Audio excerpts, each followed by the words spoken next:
મિત્રો, હું તમને ચેતવવા માંગુ છું કે ગૂગલ ડ્રાઈવમાં તમારા ફેમિલીના કે તમારા પોતાના આ પ્રકારના ફોટા અથવા તો બીજા એવા જે ગૂગલે બેન કરેલા છે એવા ફોટા મૂકતા તમે ખાસ વિચાર કરજો.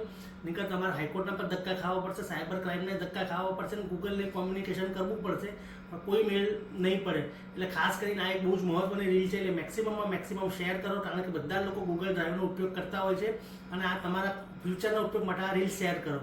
મારી વાત જાણે એમ હતી કે એક યુવક છે, એમણે એ બિઝનેસમેન છે ને, એમણે એમના કેટલાક ફોટા છે એ ગૂગલ ડ્રાઈવમાં સેવ કરેલા હતા, અપલોડ કરેલા હતા. એમાંનો એક ફોટો એવો હતો કે એમના દાદીમાં એમને સ્નાન કરાવતા હતા. તો એ સ્નાન કરાવતા ફોટો હોય એટલે ઓબ્વિયસલી કપડાં પહેર્યા નહોતા, બાળપણનો ફોટો હતો, એકદમ નાની ઉંમરનો હતો, 3-4 વર્ષનો. તો ગૂગલે એને ચાઇલ્ડ એબ્યુઝ ગણી, એક્સક્લુઝિવ ચાઇલ્ડ એબ્યુઝ ગણીને એમનું એકાઉન્ટ સસ્પેન્ડ કરી દીધું. 1 વર્ષ સુધી એમણે સાયબર ક્રાઇમના બધા ધક્કા ખાધા, બધી મિનિસ્ટ્રી પર રજૂઆત કરી, પણ કશો જ મેળ ના પડ્યો. અંતે એમણે હાઈકોર્ટમાં પિટિશન કરવી પડી અને એમનું ગૂગલ એકાઉન્ટ તો સસ્પેન્ડ થઈ ગયું હતું, પણ 1 વર્ષ પછી ડિલીટ થાય પણ એવું હતું પરમેનન્ટ રીતે.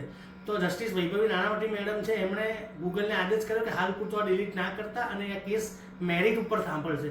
તો ગૂગલ ડ્રાઈવ પર કોઈ પણ રીતના આવા ફોટા મૂકતા ખાસ ધ્યાન રાખજો, નહીંતર તમારા એકાઉન્ટ ઉપર જોખમ આવી શકે છે અને તમારા જે મહત્વના ટ્રાન્ઝેક્શનો છે તમે કરી શકશો નહીં.